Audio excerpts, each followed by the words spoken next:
Hi friends, എൻ്റെ പുതിയൊരു വീഡിയോയിലേക്ക് എല്ലാവർക്കും സ്വാഗതം. ഇന്ന് ഞാൻ ഉണ്ടാക്കാൻ പോകുന്ന ചാമ്പയ്ക്ക അച്ചാറാണ് കേട്ടോ. അമ്മ ജോലി ചെയ്യുന്ന സ്ഥലത്ത് നിന്ന് കുറച്ച് ചാമ്പയ്ക്ക കൊണ്ടുവന്നു. അപ്പം ഞാനതിനെ കട്ട് ചെയ്ത് അതിൻ്റെ ഉള്ളിലെ സീഡെല്ലാം കളഞ്ഞ് ക്ലീൻ ചെയ്ത് എടുത്തിട്ടുണ്ട്. ഇനി നമുക്കിത് എങ്ങനെയാണ് അച്ചാറിടുന്നതെന്ന് നോക്കാം. പെട്ടെന്ന് തന്നെ റെഡിയാക്കാം കേട്ടോ. ഒരു ചട്ടി ഇതാ വെച്ചിട്ടുണ്ട്. അത് ചൂടാകുമ്പോൾ അതിലേക്ക് ഞാൻ കുറച്ച് എണ്ണ ഒഴിച്ച് കൊടുക്കുന്നുണ്ട്. എണ്ണ നന്നായി ചൂടായി കഴിയുമ്പോൾ നമ്മളതിലേക്ക് കുറച്ച് കടുകിട്ട് പൊട്ടിക്കുന്നുണ്ട്. അങ്ങനെ കടുകെല്ലാം പൊട്ടിക്കഴിയുമ്പോൾ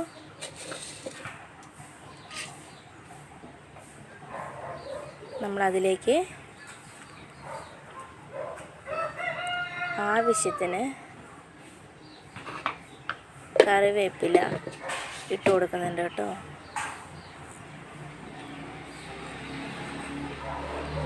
കറിവേപ്പിലയും കൂടി ഇട്ട് നന്നായിട്ടൊന്ന് മിക്സ് ചെയ്യുക.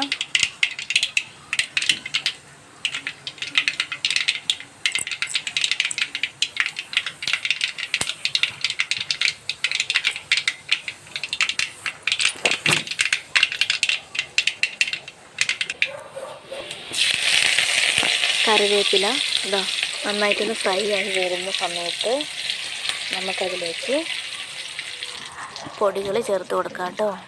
ഞാനിപ്പോൾ മഞ്ഞൾപ്പൊടി ചേർത്തിട്ടുണ്ട്. അത് കഴിഞ്ഞ് അതിലേക്ക് മുളക് പൊടി ചേർക്കുന്നുണ്ട്. അതുപോലെ തന്നെ കളറിന് വേണ്ടിയിട്ട് കാശ്മീരി ചില്ലി ചേർക്കുന്നുണ്ട് കേട്ടോ. അങ്ങനെ ഇതെല്ലാം കൂടി ചേർത്തിട്ട് നന്നായിട്ട് മിക്സ് ചെയ്ത് ഒന്ന് മൂപ്പിച്ചെടുക്കുക. ഗ്യാസ് കുറച്ച് വെച്ചിട്ട് വേണം ചെയ്യണമെങ്കിൽ കരിഞ്ഞു പോകരുത് കേട്ടോ. അങ്ങനെ മസാലപ്പൊടിയെല്ലാം മൂത്ത് കഴിയുമ്പോൾ നമുക്ക് ക്ലീൻ ചെയ്ത് വെച്ചിരിക്കുന്ന ചാമ്പയ്ക്ക അതിലോട്ട് ചേർത്ത് കൊടുക്കുക. എന്നിട്ട് നന്നായിട്ട് അങ്ങോട്ട് ഇളക്കി കൊടുക്കുക. ആ മസാല എല്ലായിടത്തും ചാമ്പയ്ക്കയിൽ എല്ലായിടത്തും പിടിക്കാവുന്ന രീതിയിൽ ഇളക്കി കൊടുക്കുക കേട്ടോ.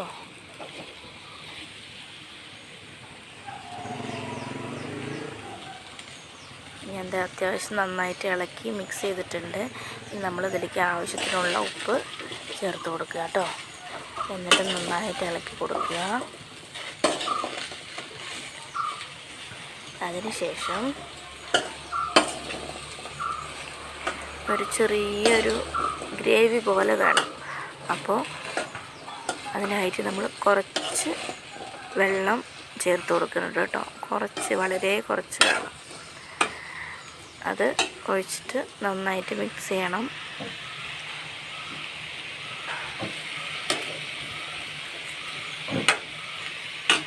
പിന്നെ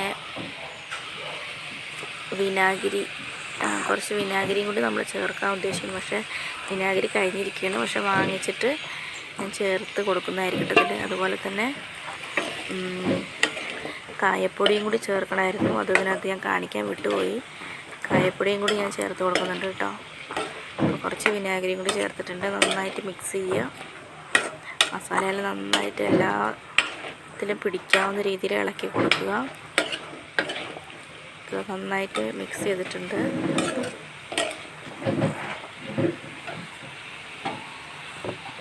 നമുക്ക് ജസ്റ്റ് ഒന്ന് അടച്ച് വെച്ചിട്ടൊന്ന് ചൂടാക്കി എടുക്കാം കേട്ടോ. അത് അടച്ച് വെച്ചിട്ടുണ്ടായിരുന്നു. ഞാൻ തുറന്ന് നോക്കാം. അത് നമ്മുടെ ചാമ്പയ്ക്ക അച്ചാർ റെഡി ആയിട്ടുണ്ട് കേട്ടോ. ഉണ്ടോ, നല്ല ടേസ്റ്റി ആയിട്ടുള്ള അച്ചാറാണ്. കായപ്പൊടി ചേർക്കണം കേട്ടോ. എല്ലാവരും ഉണ്ടാക്കുന്നവർ കായപ്പൊടി ചേർക്കണം. നല്ലൊരു മണവും ടേസ്റ്റൊക്കെയാണത്. അതുപോലെ തന്നെ വിനാഗിരിയും കൂടി ഒഴിക്കണം. ഇത് രണ്ടും ഞാൻ പിന്നെ അത് കാണിക്കുന്നില്ല. വളരെ പെട്ടെന്ന് തന്നെ നമുക്ക് വീട്ടിലുണ്ടാക്കാൻ പറ്റുന്നതാണ് കേട്ടോ. അടിപൊളി ടേസ്റ്റി ആയിട്ടുള്ള ചാമ്പയ്ക്ക അച്ചാർ. അപ്പോൾ എല്ലാവരും വീട്ടിൽ ട്രൈ ചെയ്ത് നോക്കണം. വീഡിയോ ഇഷ്ടപ്പെട്ട ലൈക്ക് ചെയ്യുക, കമൻറ്റ് ചെയ്യുക. എൻ്റെ ചാനൽ ആദ്യമായിട്ട് കാണുന്നവരാണെങ്കിൽ ഒന്ന് സബ്സ്ക്രൈബ് ചെയ്യണേ. അപ്പോൾ അടുത്ത വീഡിയോ ആയിട്ട് വരാം. ബായ്.